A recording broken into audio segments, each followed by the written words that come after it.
আসসালামু আলাইকুম। আলহামদুলিল্লাহ আমরা ওস্তাদ মোহতারাম জনাব জাভেদ আহমদ গামিদী সাহেবের বই আল ইসলাম সেটি অনুবাদ করতে পেরেছি এবং ইতোমধ্যে এটি ইবুক আকারে আহ, আল মাউরিদ আমেরিকার যে শাখা গামিদী সেন্টার অফ ইসলামিক লার্নিং সেখান থেকে প্রকাশিত হয়েছে। এই বইটা অনুবাদ করেছেন আমার শ্রদ্ধেয় বড় ভাই অনুবাদক এবং লেখক এমদাদ হোসেন।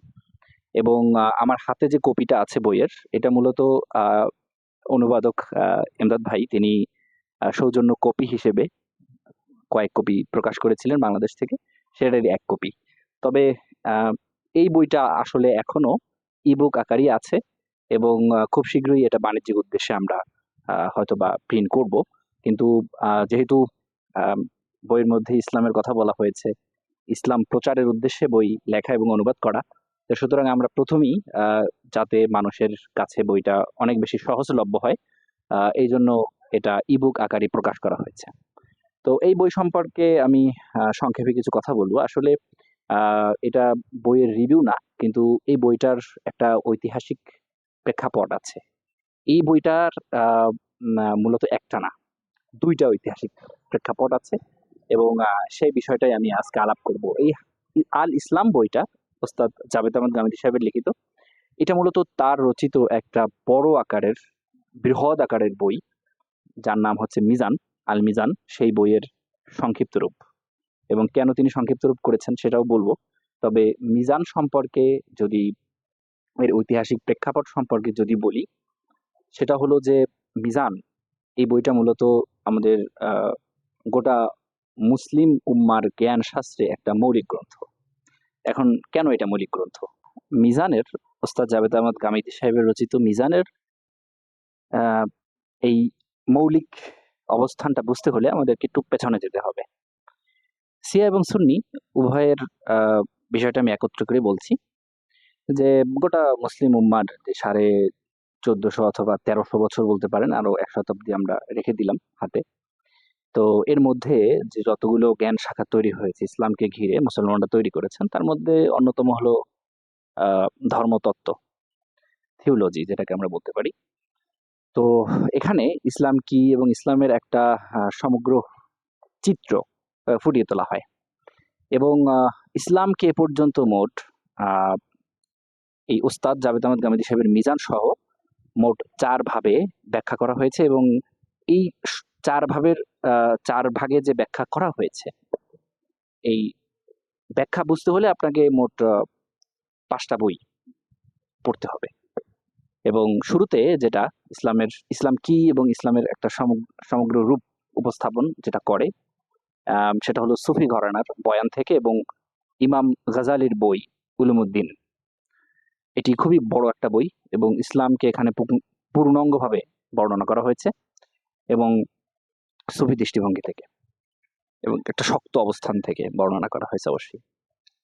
তারপরে রয়েছে আমাদের মুসলমানদের মধ্যে যারা সালাফি আছে, আহলে হাদিস, তাদের দৃষ্টিভঙ্গি থেকে ইসলাম ইসলাম কি, ইসলাম কি চায় আমাদের কাছে, ইসলামের যে সমগ্র রূপ, এটা বর্ণনা করতে গিয়ে আরেকটা গুরুত্বপূর্ণ বই, সেটা হচ্ছে ইমাম তাইমিয়ার, যেটা এই সালাফি ঘরানার থিওলজিকে প্রতিনিধিত্ব করে। আহ সেটা হচ্ছে মিনহাজুস সুন্নাহ। এরপর শাহ ওলিউল্লাহ মুহাদ্দিস দেহলভির বই হুজ্জাতুল্লাহ আল বালিগা, খুবই বিখ্যাত এবং খুবই গুরুত্বপূর্ণ একটা বই। এবং এটাও ইসলামের যে মৌলিক দিকগুলোকে সামগ্রিকভাবে উপস্থাপন করে। তারপরে গত প্রায় 200 বছরে মুসলমানদের মধ্যে যে রাজনৈতিক ইসলামের একটা প্রসার ঘটেছে, সে সম্পর্কেও একটা গুরুত্বপূর্ণ এবং শক্তিশালী বয়ান আছে। সেই বয়ানটা উপস্থাপন হয় মাওলানা মওদুদী সাহেবের আহ ইসলামের নিজামী জিন্দেগি বইয়ের মধ্যে। এই যে 4টা বই, এই 4টা বই মূলত 3টি গুরুত্বপূর্ণ বিষয়ের প্রতিনিধিত্ব করে: সুফিজম, সালাফিজম, পলিটিক্যাল ইসলাম। এই 3টি ঘরানাকে পাশে রেখে দিয়ে ইসলামকে একটা সামগ্রিক দৃষ্টিভঙ্গিতে দেখার যে বয়ান, সেটা ফুটে উঠেছে ওস্তাদ জাভেদ আহমদ গামিদী সাহেবের মিজান বইয়ের মধ্যে। এবং এই মিজান বইয়ে ইসলামের মৌলিক ভিত্তি অবশ্যই কোরআন সুন্নাহ, ইসলামের মধ্যে যে হেদায়েত আল্লাহ দিয়েছেন, সেটা প্রথমে মানুষের মধ্যে আল্লাহ ইলহাম করে দিয়েছেন। তো এইটা এই এই যে এই বিষয়টার মাধ্যমে মিজান বইটা শুরু হয় এবং মিজান হচ্ছে প্রায় ৬০০ পৃষ্ঠার মতো একটা বড় বই এবং শুধু যে বই লিখেই ওস্তাদ মোহতারাম আম, আহ, এটাকে থামিয়ে দিয়েছেন তার কার্যক্রম, বিষয়টা এরকম নয়। তিনি অনবরত এই বইয়ের ব্যাখ্যা বিশ্লেষণ করে চলছেন, আলোচনা করে চলছেন এবং সেটা ২০০০ সালের আগে থেকে আল মাউরিদে প্রতিনিয়ত তিনি সেমিনার করছেন, এখনো চলছে। মিজানের বইয়ের আলোকে তিনি প্রতিটি অধ্যায়ে ভিত্তিক লেকচার দিয়ে যাচ্ছেন। খুবই বড় আকারের একটা বই। তো এটা হচ্ছে ইসলামকে দেখার, ইসলামকে বোঝার আহ, একটা গুরুত্বপূর্ণ দিক, গুরুত্বপূর্ণ একটা শাখা। এবং এখানে ইসলামের মৌলিক ভিত্তি মানুষের ফিতরাতে। তারপরে আল্লাহ নবী রাসূলদের মাধ্যমে মানুষের নিকট ইসলামের পূর্ণাঙ্গ বিধিবিধান আল্লাহ পাঠিয়েছেন। কিন্তু ভালো মন্দ চেনার যে গুণ আল্লাহ দিয়েছেন, সেই গুণ বা সেই বৈশিষ্ট্যের উপর ভিত্তি করেই মূলত আল্লাহ ইসলামের হেদায়েতের সূচনা করেছেন। তো এইটাই হচ্ছে মিজানের মৌলিক বয়ান।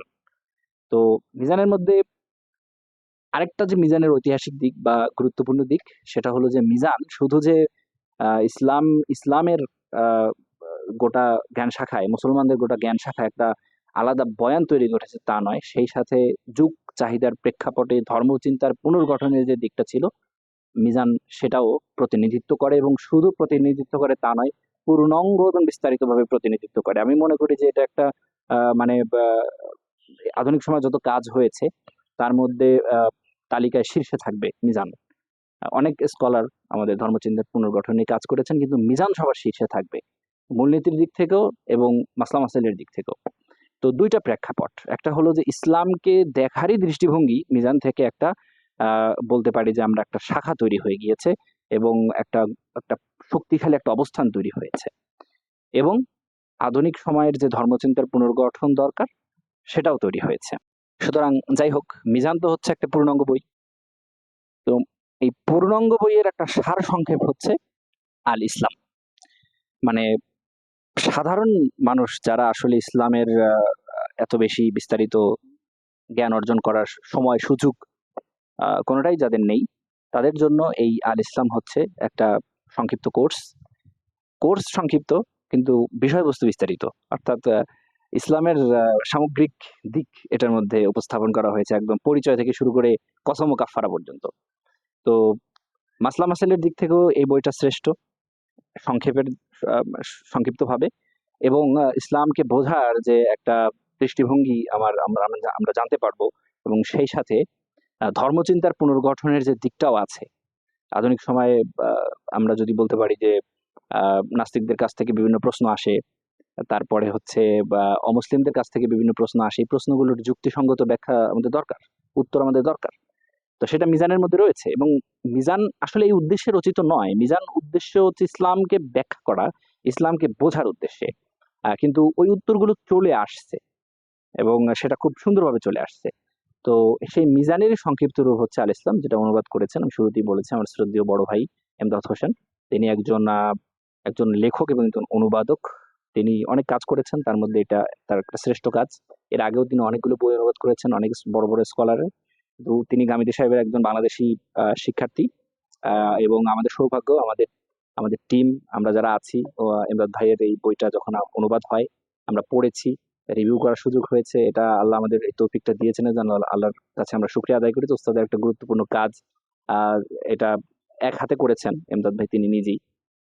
তিনি একজন দক্ষ এবং প্রফেশনাল অনুবাদক এবং লেখক। তো এই বইটা, এটা এখন বর্তমানে পিডিএফ ইবুক আকারে আহ, একদমই সহজলভ্য। আপনারা চাইলেই বইটা ডাউনলোড করতে পারবেন, আমি লিঙ্ক দিয়ে দেবো কমেন্ট বক্সে। পরবর্তীতে যখন আমরা এই বইটা প্রকাশ করব তখন চাইলে আপনি সংগ্রহ করতে পারেন। আহ সবশেষে এটাই বলবো যে ইসলামকে আমাদের জানতে হবে এবং বুঝতে হবে এবং আধুনিক সময়ের যে প্রশ্ন, যে সংশয় আমাদের মনে জাগে, সেগুলোর উত্তর আমাদের অনুসন্ধান করতে হবে। সংশয় নিয়ে বসে থাকলে চলবে না এবং সেই উত্তরগুলো জানতে হবে আমাদের সময়ের শ্রেষ্ঠ আলেমদের কাছ থেকে। এবং ওস্তাদ মোহতারাম হচ্ছেন আমাদের সময়ের শ্রেষ্ঠ আলেমদের মধ্যে একজন। আমি বলবো না তিনি সবার শ্রেষ্ঠ, অবশ্যই তিনি শ্রেষ্ঠ আলেমদের মধ্যে একজন এবং তার রচিত একটা বই।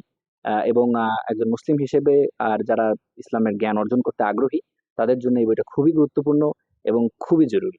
তো আমি আশা করব যে আপনারা বইটা পড়বেন জ্ঞান অর্জনের জন্য। যেহেতু আমরা এটা বাণিজ্যিক উদ্দেশ্যে এখন প্রকাশ করিনি, আমরা ইবুক আকারেই প্রকাশ করে দিয়েছি, তো অবশ্যই আমাদের উদ্দেশ্য হচ্ছে আপনারা ইসলাম সম্পর্কে জানার জন্য বইটা পড়বেন। সবাইকে আন্তরিকভাবে ধন্যবাদ জানিয়ে আমার আলোচনা আমি শেষ করছি। আসসালামু আলাইকুম।